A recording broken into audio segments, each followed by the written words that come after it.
Perayaan Idul Fitri memang sudah dilewati, namun suasana kebersamaan dan keharmonisan tidak pernah berakhir.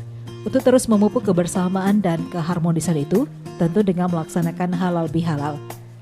Sebagai bagian dari rangkaian tersebut, IKADin Sumut melaksanakan halal bihalal IKADin Sumut 3-in-1 on stage dan talk show Lika Liku dan Kiprah inspiratif Todung Mulia Lubis. Halal bihalal IKADin Sumut 3-in-1 on stage dan talk show Lika Liku dan kisah inspiratif Todung Mulia Lubis sekaligus pelantikan 102 advokat IKADin Sumut 2016, pelantikan 17 Dewan Pimpinan Cabang IKADin Kabupaten Kota masa bakti 2016-2019, serta pelantikan 5 lembaga hukum IKADin Sumut masa bakti 2016-2019.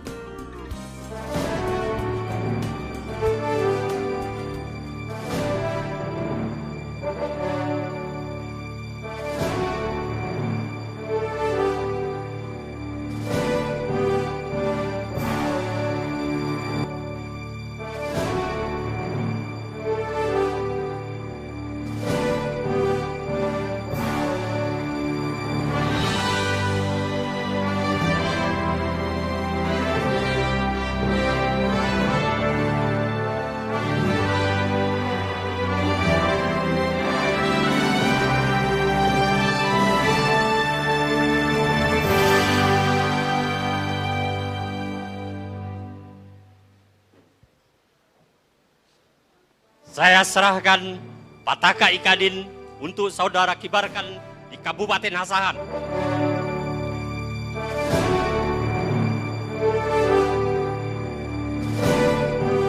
Medan, ibu kota Provinsi Sumatera Utara, ini saya amanahkan untuk saudara kibarkan di Kota Medan. Siap, laksanakan Ketua.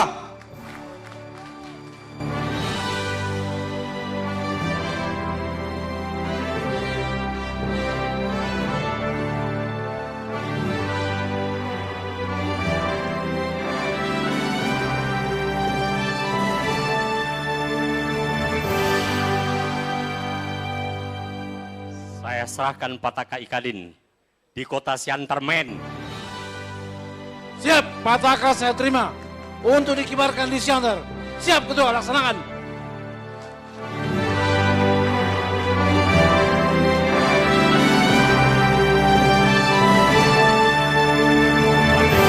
Saya serahkan untuk saudara kibarkan di Serdang Bedagai. Siap Ketua, Serdang Bedagai, tanah bertuah, negeri beradab. Siap kami besarkan IKADin di negeri kami. Terima kasih.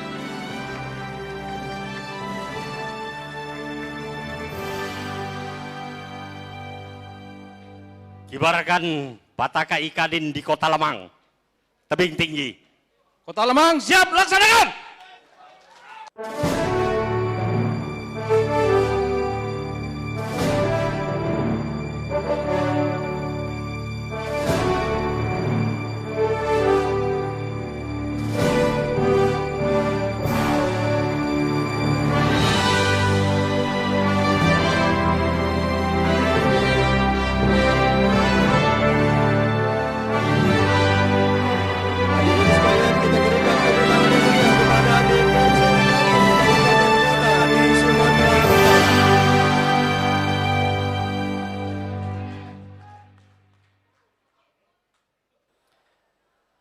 Hadirin Bapak dan Ibu yang berbahagia, selanjutnya mari sama kita ikuti pelantikan Lembaga Bantuan Hukum IKADin Kabupaten Kota di Sumatera Utara.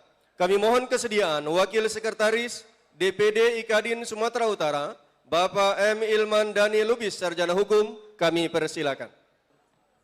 Surat Keputusan Dewan Pimpinan Daerah Ikatan Advokat Indonesia Sumatera Utara nomor 33 garing SK DPD IKADin Sumut garing 7 garing 2016 tentang pengesahan susunan pengurus Lembaga Bantuan Hukum Ikatan Advokat Indonesia Sumatera Utara dan Lembaga Bantuan Hukum Ikatan Advokat Indonesia Kabupaten Kota di Sumatera Utara periode 2016-2019. Dengan rahmat Tuhan Yang Maha Esa, Dewan Pimpinan Daerah Ikatan Advokat Indonesia Sumatera Utara menimbang bahwa dengan terbentuknya Lembaga Bantuan Hukum Ikatan Advokat Indonesia Sumatera Utara dan Lembaga Bantuan Hukum Ikatan Indonesia Kabupaten Kota di Sumatera Utara, surat keputusan ini mulai berlaku sejak ditetapkan dengan ketentuan dapat diubah dan atau disempurnakan sebagaimana mestinya. Apabila di kemudian hari terdapat kekeliruan maupun kekurangan dalam penetapannya. Ditetapkan di Medan pada tanggal 30 Mei 2016. Dewan Pimpinan Daerah Ikatan Advokat Indonesia Sumatera Utara Hasanuddin Batubara, Ketua, ditandatanganin M. Ilman Dhani Lubis, Wakil Sekretaris, ditandatanganin. Sebelum saudara-saudara saya lantik sebagai pengurus LBH Ikadin Sumut dan LBH Kabupaten Kota masa bakti 2016-2019. Perkenankan saya mengajukan beberapa pertanyaan kepada saudara-saudara dan saudara jawab secara serentak, bersedia atau tidak bersedia. Bersediakah saudara dilantik sebagai pengurus LBH Ikadin Sumut dan LBH Kabupaten Kota masa bakti 2016-2019? Bersediakah saudara memberikan pelayanan dan bantuan hukum kepada anggota Ikadin pada khususnya dan kepada masyarakat Sumatera Utara pada umumnya? Bersediakah saudara menjaga nama baik dan kehormatan profesi advokat dan organisasi Ikadin, khususnya Ikadin di Sumatera Utara? Terima kasih. Dengan mengucapkan Bismillahirrahmanirrahim, saudara saya lantik sebagai pengurus LBH Ikadin Sumatera Utara dan LBH Kabupaten Kota periode 2016-2019. Semoga saudara mendapat hidayah dan karunia dari Allah Subhanahu wa Ta'ala, Tuhan Yang Maha Kuasa. Amin, amin, ya Rabbal Alamin.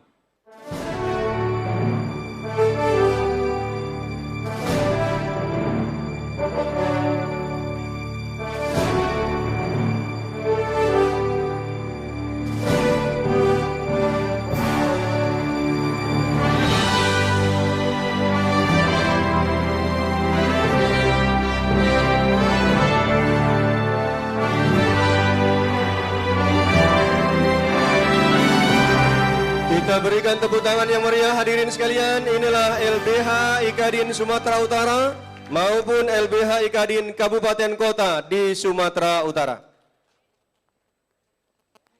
Hadir dalam pelantikan tersebut keluarga besar Dewan Pimpinan Cabang Ikadin Kabupaten Kota se-Sumatera Utara, Gubernur Sumatera Utara Haji Tengku Eri Nuradi, Komisi Yudisial Farid Wajdi, serta Ketua Ikadin Pusat Todo Mulya Lubis dan beberapa perwakilan Ikadin Provinsi. Kita ikuti acara kita yang berikutnya.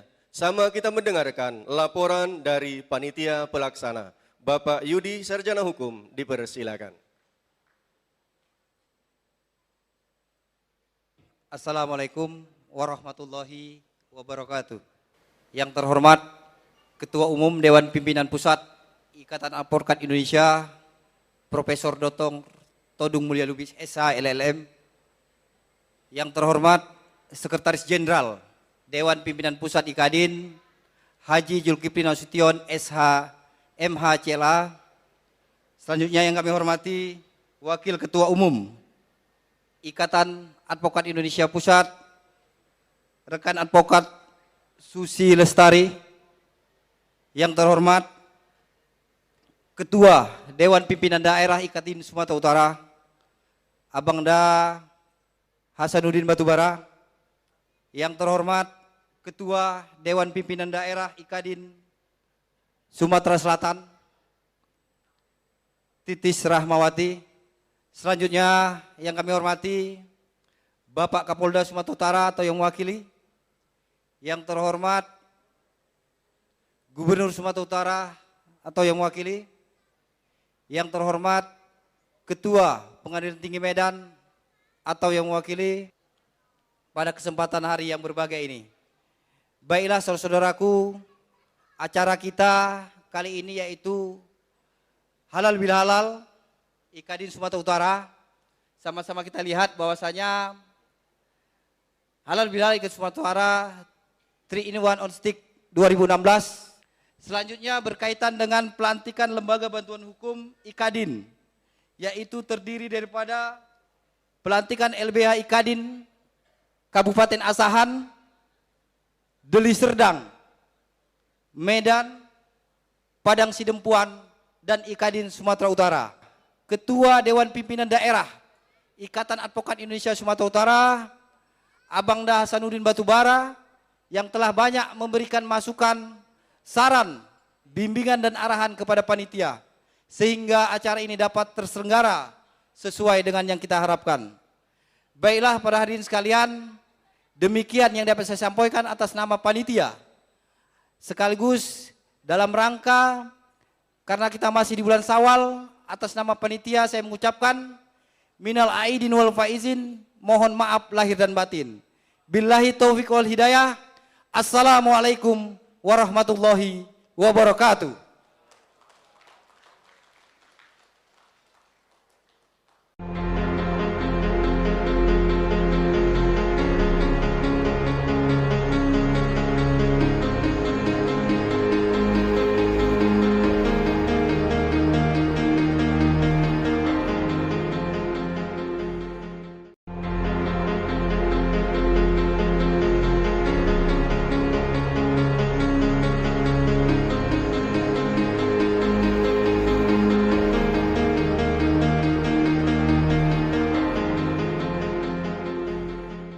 Kami persilakan mewakili Ketua DPC IKADIN Kabupaten Kota se-Sumatera Utara berkenan memberikan sambutan, diwakili oleh Bapak Musa Siregar, Sarjana Hukum dari Kabupaten Asahan. Assalamualaikum warahmatullahi wabarakatuh. Selamat siang, salam sejahtera bagi kita semua. Puji dan syukur mari kita panjatkan kehadirat Allah Subhanahu wa taala yang sama-sama kita ketahui adalah merupakan suatu kegembiraan bagi kita dan kebahagiaan kita, khususnya praktisi hukum, yaitu Ikatan Advokat Indonesia IKADIN se-Kabupaten Kota se-Sumatera Utara. Bapak Gubernur yang kami hormati, Ketua DPP IKADIN Indonesia yang kami hormati, Bapak DPD IKADIN Sumatera Utara yang kami hormati, kemudian rekan-rekan DPC, ketua-ketua dan pengurus serta anggota, kemudian rekan LBH yang baru dilantik, dan kemudian peserta didik yang akan melaksanakan PPA nantinya, panitia penyelenggara, rekan kami Yudi dan rekan-rekan, kiranya cukup sukses pelaksanaan yang kita lihat pada hari ini.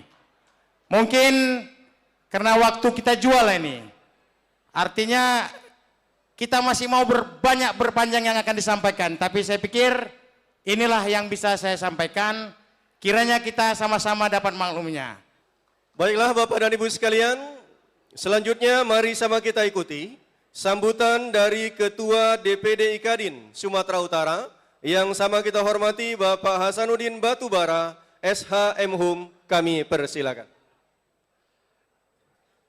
Yang terhormat dan yang kami banggakan, Ketua Umum Dewan Pimpinan Pusat IKADIN, Bapak Profesor Dr. Haji Todu Mulia Lubis, SH LLM, didampingi oleh Wakil Ketua Umum, Ibu Susi Lestari SHMH, oleh Sekretaris Jenderal Bapak Haji Zulkifli Nasution SHMH CLA, dan rekan saya Ketua DPD IKADIN Sumatera Selatan, Ibu Titis Hermawati SHMH CLA.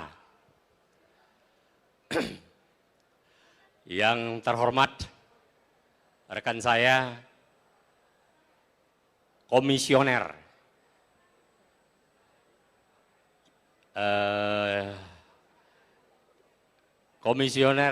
KY, Bapak Dr. Farid Wasdi SH M.Hum, yang terhormat Bapak Ibu jajaran kepolisian, jajaran kejaksaan, yang terhormat Ketua Dewan Pimpinan Cabang Ikadin Kabupaten Kota yang baru saja dilantik, yang terhormat Bapak Ibu, saudara-saudara hadirin yang berbahagia. Pertama, marilah kita panjatkan puji dan syukur kehadirat Allah Subhanahu wa taala, Tuhan yang Maha Pengasih, yang sampai hari ini masih memberikan kita waktu dan kesehatan sehingga kita dapat merayakan hari Lebaran bersama sanak keluarga handai tolan, dan pagi ini menjelang siang kita akan mengikuti prosesi pelantikan, talkshow, dan dialog publik yang dijadikan dalam satu paket halal bila halal Ikadin Sumut 3-in-1 on stage 2016. Intinya sesungguhnya saya ingin menyampaikan kepada saudara-saudara yang baru saja dilantik, marilah sama-sama kita besarkan Ikadin. Besar Ikadin, besar pula rezeki yang akan tiba. Kalau bukan kita yang membesarkan Ikadin, siapa lagi? Dan kalau bukan sekarang saatnya, kapan lagi? Hidup Ikadin! Hidup Ikadin! Demikian kurang lebih sambutan yang bisa saya sampaikan. Mohon maaf kalau ada kata-kata kurang yang berkenan. Terima kasih atas perhatiannya.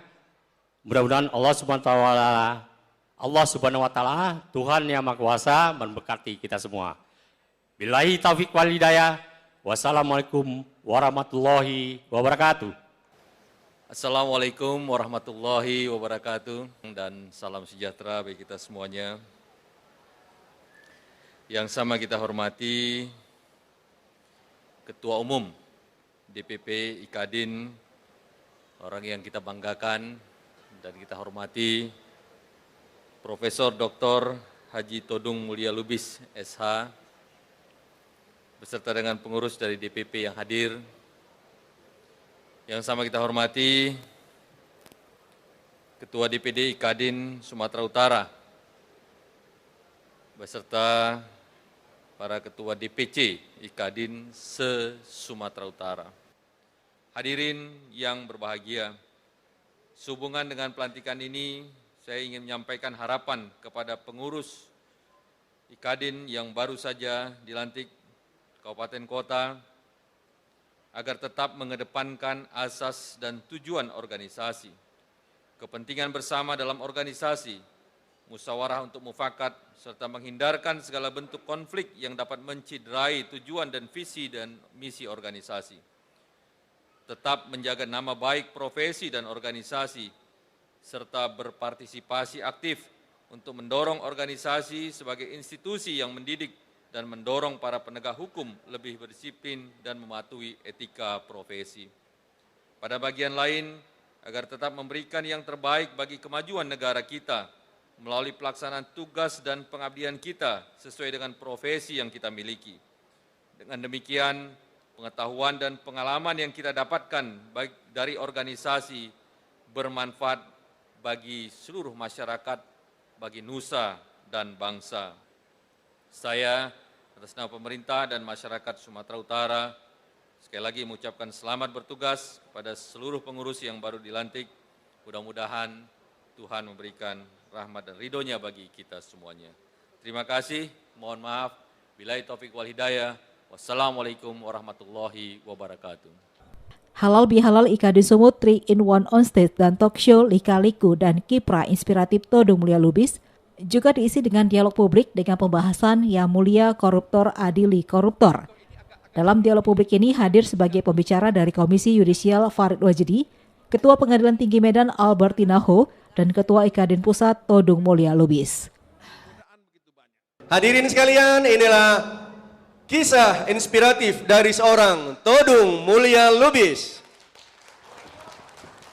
Ya, selamat siang dan salam sejahtera, dan terima kasih Dan sangat senang sekali saya bisa hadir di tengah-tengah Anda untuk memandu acara talk show Lika, Liku, dan Kisah Inspiratif Todung Mulya Lubis. Namun sebelum kita memanggil sang tokoh, kita akan melihat seperti apa sih sepak terjang, bahkan juga bagaimana beliau mengarungi masalah hukum.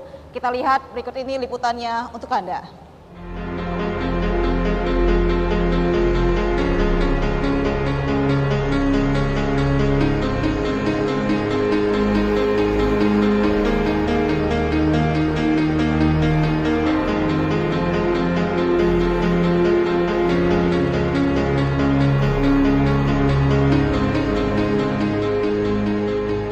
Ikatan Advokat Indonesia terbentuk 10 November 1985 di Jakarta.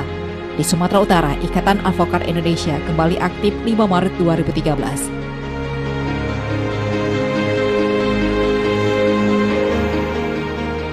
Dewan Pimpinan Daerah Ikatan Advokat Indonesia Sumatera Utara kini memiliki 18 Dewan Pimpinan Cabang Kabupaten Kota yang kini diketuai oleh Hasanuddin Batubara. Dan sejak keluarnya Surat Ketua Mahkamah Agung RI nomor 73 tahun 2015 tertanggal 26 September 2015, Dewan Pimpinan Daerah Ikadin Sumut tidak lagi berada di landasan pacu, tapi sudah berada di ketinggian 19.000 kaki dari permukaan laut. Di balik nama payung hukum Ikadin ini terselip nama yang tidak asing lagi di telinga hukum dan masyarakat Indonesia. Ya, dialah Todung Mulya Lubis, putra asli Sumatera Utara yang lahir di Muara Botung, Tapanuli Selatan 19 Juli 1949. Sebagai anak kedua dari 7 bersaudara, Todung Mulya Lubis dibesarkan di tengah keluarga yang menjunjung tinggi disiplin dan demokrasi. Orang tuanya yang berprofesi sebagai wira swasta membuat Todung Mulya Lubis kerap berpindah-pindah dari satu daerah ke daerah lain. Mengawali karir advokatnya, Todung Mulya Lubis mengenyam pendidikan di Fakultas Hukum Universitas Indonesia pada tahun 1969. Sikap keras dan tegas praktisi hukum ini mengantarnya ke jenjang hukum yang lebih prestise ketika dirinya dipercaya menjadi pengacara majalah Time melawan mantan Presiden RI kedua, almarhum Soeharto pada tahun 2000. Menjadi jaksa Pengadilan Rakyat Internasional atau International People Tribune untuk tragedi pembantaian massal 1965 di Den Haag pada tahun 2015. Partai Komunis Indonesia, therefore, as a result, was declared as an enemy of the people, quote unquote, enemy of the nations, and of course must be crushed. Partai Komunis Indonesia, needless to say, was regarded as a traitor of the nations. Once someone is a traitor, that person will remain a traitor. It's under this kind of environment, the social psychology, that the massive killing of people associated with the Partai Komunis Indonesia was started. A killing that, according to various sources, resulted in the death of at least 500,000 people. Amnesty International came up with a higher number, namely close to 1 million people. Memasuki tahun kelima, Ikatan Advokat Indonesia yang diketuai Todung Mulya Lubis tidaklah berjalan dengan mulus. Kerikil-kerikil tajam masih terus menghadang langkahnya untuk memimpin Ikatan Advokat Indonesia atau Ikadin.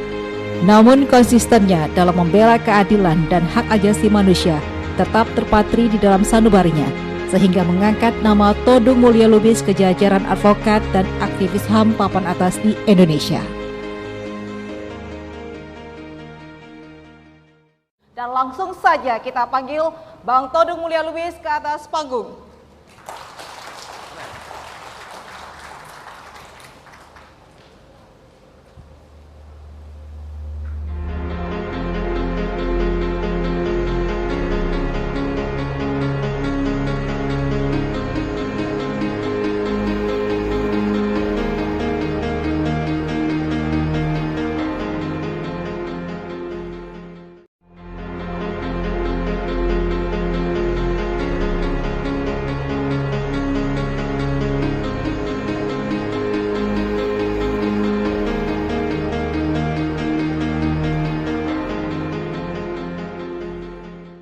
Ya, terima kasih pemirsa dan juga hadirin yang hadir di sini dan masih bersama kami dalam Lika-Liku dan Kisah Inspiratif Todung Mulya Lubis. Tadi kita sudah lihat bagaimana perjalanan dari seorang Todung Mulya Lubis bahkan juga kiprah di hukumnya. Dan kita lanjutkan perbincangan hari ini dengan Todung Mulya Lubis dan kami juga akan mengajak pemirsa dan juga hadirin yang hadir ini untuk bisa berbincang langsung dengan Bang Todung Mulya Lubis, tapi di segmen selanjutnya kita akan lanjutkan lagi. Bang, tadi kan sempat disebutkan bahwa ya banyak perjalanan ya sudah dilalui seorang Todung Mulya Lubis, dan tadi juga dengan majalah Time lawan pemerintah Soeharto, dan ini dimenangkan ya oleh ini. Nah, pastinya sebuah tawaran tingkat internasional, pasti besar bayarannya. Oh, Seperti itu ya Bang. Kira-kira berapa sih nominalnya bisa disebutkan? Ini bukan kita melihat bagaimana nominal ya, kita lihat bagaimana sebuah perlawanan, penegakan hukum dan juga untuk memenangkan persoalan ini sendiri kepada keikhlasan tadi ya Bang ya. Mungkin bisa dijelaskan Bang. Pasti besar ya bayarannya. Saya pembayar pajak yang baik. Ya. Kantor pajak di Jakarta Selatan itu memberikan penghargaan terhadap kantor saya karena saya membayar pajak dengan ya lumayan ya, cukup besar jumlahnya, dan karena fee kita memang tinggi, kita ya menggunakan waktu itu ya US dollars per jam ya kepada kemurnian, purity. Nah itu lambang lukisan itu. Manusia zaman dulu ya tidak palsu, manusia zaman sekarang palsu, tapi oleh sekelompok pemuda menganggap itu pornografi. Lukisan itu diturunkan dari Bank Indonesia, yang bersangkutan dilaporkan ke polisi, saya mendampingin beliau. Nah akhirnya polisi memahami bahwa itu kebebasan kreatif yang tidak bisa diganggu-gugat ya, dan itu bukan pornografi. Nah dia selesai, tidak diperiksa lagi. Nah saya juga tidak dibayar, tapi saya dibayar dengan apa? Saya dibayar dengan satu lukisan yang bagus sekali mengenai Munir. Dan kami akan undang atau juga kami akan libatkan audiens yang ada di sini untuk bisa berbincang dan juga berdialog langsung dengan Bang Todung Mulya Lubis. Yang untuk pertama ada Ibu Fatima Endang SHMH. Ya, pada Ibu Endang silakan. Bisa disebutkan nama dan dari Ikadin mana? Assalamualaikum warahmatullahi wabarakatuh. Waalaikumsalam. Sebelumnya saya ucapkan terima kasih atas kesempatan yang telah diberikan kepada saya. Adapun yang ingin saya tanyakan kepada Abangda Todung mengenai gelar profesor yang Abang peroleh. Kita sama-sama tahu bahwa gelar profesor yang Abang peroleh itu adalah dari luar negeri. Dan kita juga tahu Abangda juga mengajar di dalam negeri. Kenapa gelar profesor tersebut tidak bisa Abang peroleh di negeri itu sendiri? Secara di negeri sendiri juga banyak universitas-universitas yang ternama, yang dimana banyak tokoh-tokoh yang dilahirkan yang ahli-ahli di bidang masing-masing. Katakanlah itu misalnya saja Universitas Indonesia yaitu UI, yang kita juga tahu Abangda juga mengajar di sana. Demikianlah pertanyaan saya ajukan. Mohon kiranya kepada Abangda berkenan untuk berbagi cerita bersama kita-kita di sini. Billahi taufik wal hidayah. Assalamualaikum warahmatullahi wabarakatuh. Waalaikumsalam warahmatullahi wabarakatuh. Gimana nih Bang ceritanya? Kok bisa dapat profesornya di luar daripada di negeri sendiri? Saya sebetulnya sudah pernah diajukan untuk mendapat profesor ya di UI beberapa kali ya. Tapi saya tidak tahu prosesnya. Jadi kalau pertanyaannya kenapa saya tidak mendapat profesor di UI, yang mesti menjawab itu Fakultas Hukum UI dan Universitas Indonesia sebetulnya, bukan saya, ya kan? Ya. Nah, saya berkiprah cukup lama. Saya ngajar di Fakultas Hukum UI sejak tahun 75 sebetulnya. Walaupun itu on and off, ya. Karena saya juga beberapa kali sekolah ke luar negeri. Nah, itu satu surprise buat saya karena Universitas Melbourne yang masuk salah satu universitas terbaik di dunia akhirnya memberikan gelar profesor kepada saya. Nah, saya tahun itu mendapat 2 anugerah yang saya tidak bisa lupakan. Satu lagi saya mendapat Dr. Honoris Causa dari University of Murdoch di Perth, ya, di Australia juga. Mungkin bisa menjawab dari pertanyaan Ibu Fatima ya, bahwa tidak masalah ya Bang kalau tidak dapat di Indonesia ya. Tapi kita harapkan nanti juga nih sebuah pengakuan ya untuk negara sendiri, sebuah gelar profesor. Ya, kita akan undang lagi salah satu Lumban Toruan. Ya, Lumban Toruan, silakan. Ya, silakan Bang Lumban. Negara menjamin hidup masyarakatnya atau warganya lewat undang-undang, yaitu lewat Undang-Undang Dasar 45 pasal 28, bahwa negara memberikan kehidupan buat warganya dan mempertahankan kehidupannya lewat Undang-Undang Dasar 45. Tapi negara juga lewat undang-undang lain memberikan hukuman mati bagi warganya untuk pelaku kejahatan. Nah, di sini saya lihat ada fenomena dalam hal pemberian hidup maupun pencabutan nyawa buat warganya bagi pelaku-pelaku kejahatan. Belum lagi ditambah dengan kontroversi perbedaan pendapat para ahli hukum. Mohon penjelasan dari Pak Ketua Umum IKADIN, Pak Todung Mulya Lubis. Terima kasih. Silakan, Bang. Soal pro kontra hukuman mati itu sangat banyak kita lihat di mass media, di banyak diskusi. Dan saya menghormati mereka yang setuju sama dengan yang tidak setuju. Masing-masing punya alasan. Nah, saya pribadi tidak setuju dengan hukuman mati. Kenapa? Karena hukuman mati tidak pernah menimbulkan efek jera. Ya. Nah, kita mesti membedakan dua hal. Kalau ada yang mengatakan bahwa hukuman mati itu efektif dalam penegakan hukum. Nah, jadi kita bisa berbeda pendapat dalam hal ini. Cuman saya ingin membedakan, kalau saya bicara mengenai evidence, bicara mengenai bukti. Saya tidak bicara mengenai belief. Nah, banyak orang yang bicara mengenai belief, kepercayaan. Bahwa hukuman mati ini efektif, hukuman mati ini akan mengurangi angka kejahatan. Tapi kalau ditanya buktinya, apakah betul angka kejahatan narkoba di Indonesia misalnya berkurang karena hukuman mati? Menurut saya enggak. Menurut saya enggak. Jadi itu yang mesti dilihat. Tapi sekali lagi, saya menghormati hak untuk berbeda pendapat. Oke, kita akan oke. Ya, kami akan kembali saat lagi, tetaplah bersama kami.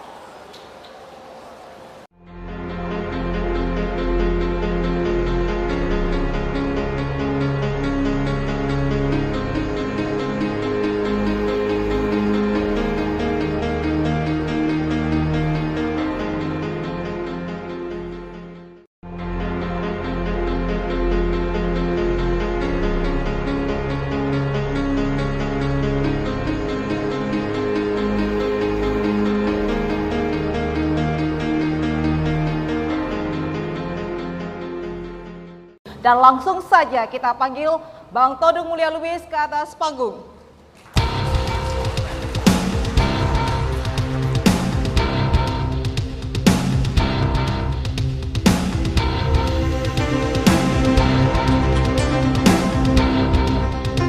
Kabar Bang? Baik. Ya, terima kasih, senang sekali bisa berkenal sama Bang Komando Bang. Oke, silakan duduk Bang. Ya, terima kasih. Ya. Suatu kebanggaan bagi kami dan juga Ayonus TV bisa berbincang langsung dengan Bang Todung Mulya Lubis. Siapa sih yang tidak kenal dengan Todung Mulya Lubis? Biasa saya lihat di TV nasional, sekarang saya bisa bersebelahan dengan Bang Todung. Terima kasih. Ya, tadi kalau kita tidak akan berbicara masalah hukum secara terperinci ya Bang, tapi lebih bagaimana mengenal sosok Todung Mulya Lubis, seorang tokoh inspiratif.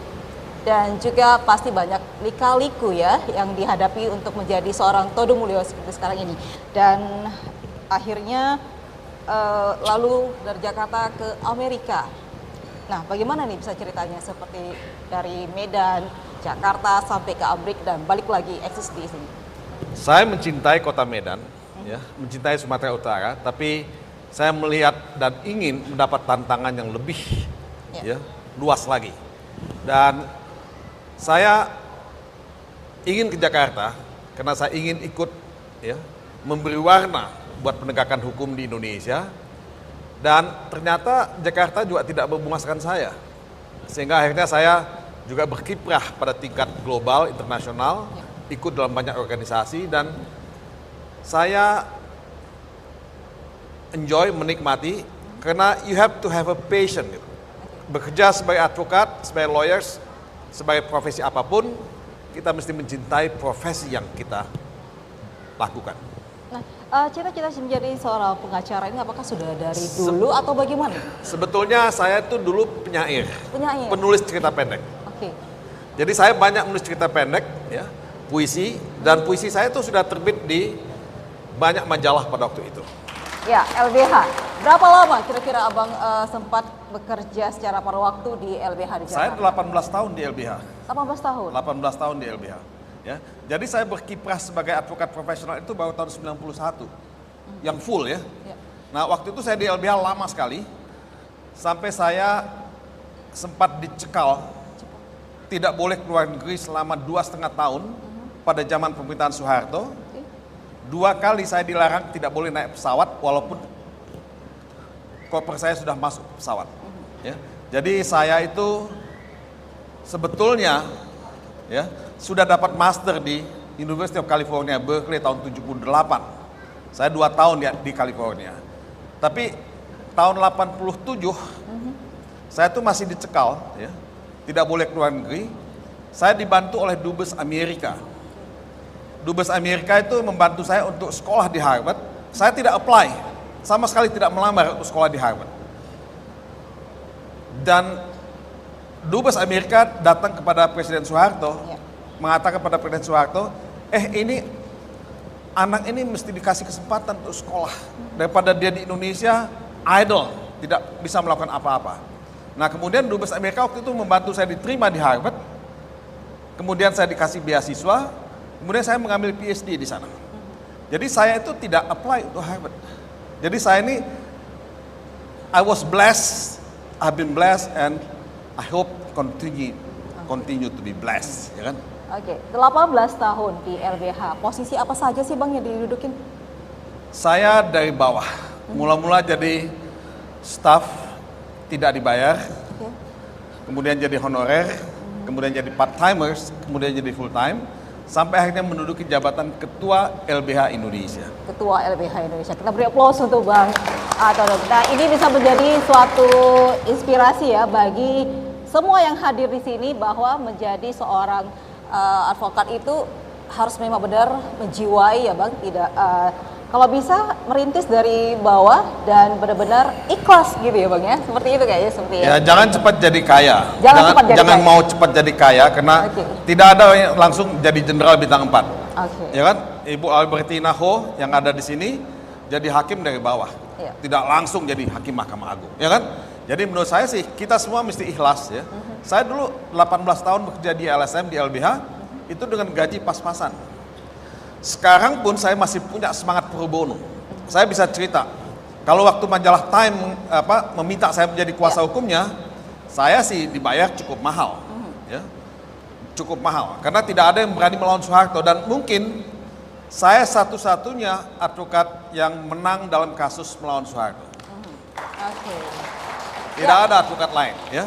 Oke, Bang bisa sedikit diceritakan bagaimana sampai Abang menjadi pengacara untuk majalah Time untuk melawan Presiden Soeharto. Ini pastinya kan seorang pimpinan negara ya untuk yang kita hadapin. Ini bagaimana persiapan?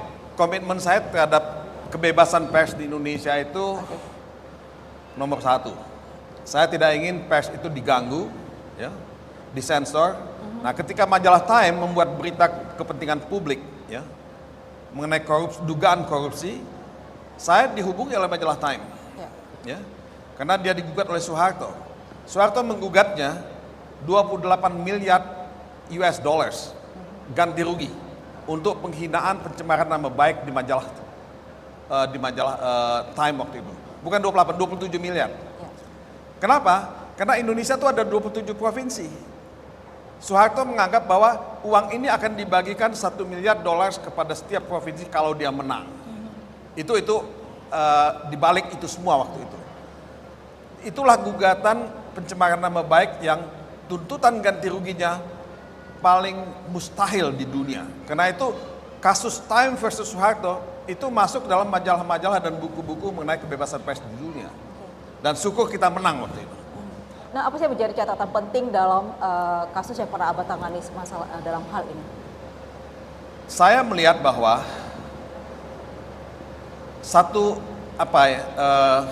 kreativitas, satu jurisprudensi mungkin, kalau saya bisa sebut demikian, pada putusan Time versus Soeharto, itu yang namanya public figure, celebrity, ya, itu sudah menjadi buku yang terbuka. Dia tidak lagi menjadi private person, manusia privat. Selebriti, apakah dia gubernur, apakah dia penyanyi, olahragawan, atau politisi, dia menjadi buku yang terbuka, dan kalau ada berita tentang yang bersangkutan, dia sebetulnya tidak punya hak untuk mengajukan gugatan pencemaran nama baik. Soeharto itu public property. Semua berita mengenai Soeharto itu tahu, ada di mana-mana. Jadi Soeharto sebetulnya tidak bisa punya hak untuk menggugat, sama dengan Presiden Clinton, ya, Presiden Bush, yang lain-lain di Amerika atau selebriti yang lain di luar negeri. Mereka dihina, dicaci maki segala macam setiap hari di media, tapi mereka nggak bisa menggugat. Nah, sama dengan Donald Trump. Donald Trump mengatakan Hillary Clinton crook, bandit, ya. Tapi kan Donald Trump, Hillary tidak bisa menggugat Donald Trump, ya. Jadi itulah ongkos yang mesti dibayar sebagai public figure, sebagai selebriti. Kalau tidak mau jadi selebriti, ya tidak usah,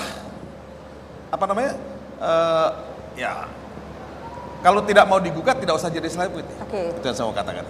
Kalau tidak mau jadi selebriti, gak usah digugat gitu. Baliknya, gitu. Kalau tidak mau digugat, gak usah jadi selebritis. Nah, artinya kan ada juga batasan privacy dilarikan dengan seperti ini, Pak, persoalan. Tapi kita akan bahas nanti. Ya. Kita break dulu, dan pemirsa jangan kemana-mana, kami akan kembali sesaat lagi.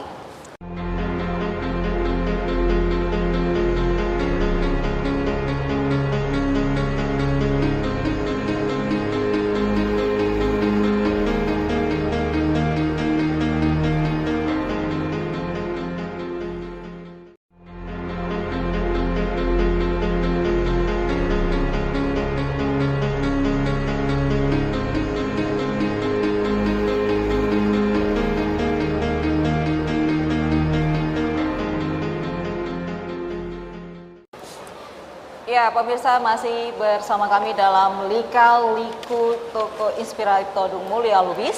Dan tadi di segmen sebelumnya kita sudah mengundang dua audiens untuk bertanya langsung kepada Bang Todung Mulia Lubis. Dan kita beri kesempatan lagi kepada hadirin yang ada di sini. Saya ingin bertanya kepada Prof mengenai dalam perjalanan karir Prof, apakah ada orang-orang atau pribadi yang mendapat tempat khusus atau yang mewarnai hati Prof, dan apa kesan terakhir Prof bersama almarhum Adnan Buyung Nasution? Wassalamualaikum warahmatullahi wabarakatuh. Waalaikumsalam warahmatullahi wabarakatuh. Itu sebenarnya menjadi pertanyaan saya juga, Bang. Oh ya? Ya, langsung Bang, bisa menjawab. Ya, ada beberapa advokat yang saya sangat kagum, ya, dan punya impact, punya pengaruh terhadap hidup saya. Yang pertama saya bisa sebutkan almarhum Yap Thiam Hien. Yap Thiam Hien adalah advokat yang menurut saya betul-betul, ya, tulen sejati advokat yang tidak ada sama sekalipun rasa takut, ya, tidak ada pamrih, dan dia betul-betul menegakkan hukum demi keadilan. Dia tidak membeda-bedakan suku, agama, ya, latar belakang politik dan sebagainya. Dan saya belajar banyak dari almarhum Yap Thiam Hien. Ketika saya menulis disertasi saya di University of California, Berkeley, disertasi saya itu saya dedikasikan untuk almarhum Yap Thiam Hien. Nah, advokat kedua yang banyak mempengaruhi dan mewarnai hidup saya adalah Adnan Buyung Nasution. Dia itu membuka pintu buat saya untuk masuk ke LBH, ke dunia hukum. Dan Bang Buyung itu betul-betul menjadi inspirator, ya, memberikan inspirasi buat saya dalam masa depan saya setelah itu. Bapak Profesor Todung Mulia Lubis yang saya hormati, dari tampilan tadi di dalam slide juga ada diperlihatkan tentang International People Tribunal. Apakah dengan Bapak ditunjuk sebagai jaksa, Bapak tidak khawatir terhadap orang-orang mungkin yang mengancam jiwa Bapak? Mungkin demikian yang dapat saya sampaikan. Terima kasih. Assalamualaikum warahmatullahi wabarakatuh. Waalaikumsalam warahmatullahi wabarakatuh. Dua pertanyaan ini, Bang, dari pertanyaan terakhir, ya. Sebetulnya yang saya bela adalah korban hak asasi manusia. Waktu saya di LBH dulu, Bang Buyung, Pak Yap Jamin dan sebagainya itu membela banyak sekali tapol-tapol, ya tahanan politik. Membela juga orang Timur Timur, membela komando jihad, ya dan sebagainya. Jadi kalau bicara mengenai International People Tribunal, yang salah dimengerti adalah seolah-olah kita membela Partai Komunis Indonesia. Sebetulnya tidak. Yang saya bela itu adalah korban pelanggaran hak asasi manusia. Dan korban itu bukan hanya anggota Partai Komunis Indonesia dan keluarganya, tapi juga simpatisan yang bukan anggota. Kemudian juga ada anggota-anggota PNI, ya, Partai Nasional Indonesia yang menjadi korban cukup banyak, Partindo, dan orang-orang Indonesia yang sekolah di luar negeri, yang tidak bisa pulang ke Indonesia. Nah itu kasus sudah 50 tahun yang lalu. Dan saya terpanggil, loh kenapa tidak bisa diselesaikan di Indonesia? Nah itu bukan pengadilan. Jadi kalau itu disebut jaksa, itu adalah ya setting yang dibuat oleh teman-teman di sana, ya. Tapi ini kan bukan pengadilan dan putusannya pun sifatnya rekomendasi, ya. Rekomendasi yang bisa diikuti, bisa tidak diikuti oleh pemerintah. Tapi paling tidak kita diingatkan ada peristiwa sejarah tahun 65, lepas dari saudara setuju atau tidak setuju, ya. Tapi ini adalah upaya untuk mengingatkan bangsa kita, karena seperti apa ya, pendapat dari Kundera mengatakan kita tidak boleh melupakan. Jadi ini bagian dari perjuangan melawan lupa, ya, melawan lupa. Ini perjuangan itu, ya, bahwa ada hasilnya nanti rekonsiliasi, reparasi, kompensasi. Ya kita lihat saja karena pemerintah juga sudah melakukan sesuatu sekarang ini. Kembali ke terakhir nih Bang, sebagai tokoh inspirasi seorang Todung Mulya Lubis yang dikenal juga sangat menggeluti dunia sastra. Tadi sempat ya Bang, agak tertarik nih sebenarnya. Kira-kira sastra atau karya sastra yang pertama sekali yang pernah Abang buat, atau bisa nggak kira-kira Bang sedikit berpuisi di depan? Jadi ya mohon maaf sekali ini saya nggak bisa baca puisi, ya kan? Oke. Ya baik, mungkin ya di segmen terakhir ini Bang Todung Mulya Lubis, banyak hal yang kita kisahkan tadi ya, perjalanan seorang Todung Mulya Lubis. Ya mungkin harapan dan saran yang bisa Abang sampaikan untuk para advokat yang ada di sini. Ya sebenarnya sih cuma satu yang ingin saya sampaikan. Jagalah integritas sebagai advokat, ya, dan jangan cepat-cepat, ya, tergoda dengan semua godaan-godaan yang ada, dan mudah-mudahan ya semua advokat-advokat muda, ya, itu bisa sukses dalam karir profesi mereka. Oke, ya kita beri aplaus untuk Bang Todung Mulya Lubis, dan ini juga menandakan berakhirnya talk show tentang lika-liku kisah inspirasi dari Todung Mulya Lubis. Terima kasih sekali lagi Bang atas waktunya, dan mudah-mudahan sukses terus. Dan saya Leli Rawas, segenap kru yang bertugas mengucapkan terima kasih atas perhatian dan kebersamaan Anda. Kita kembalikan kepada MC untuk acara selanjutnya.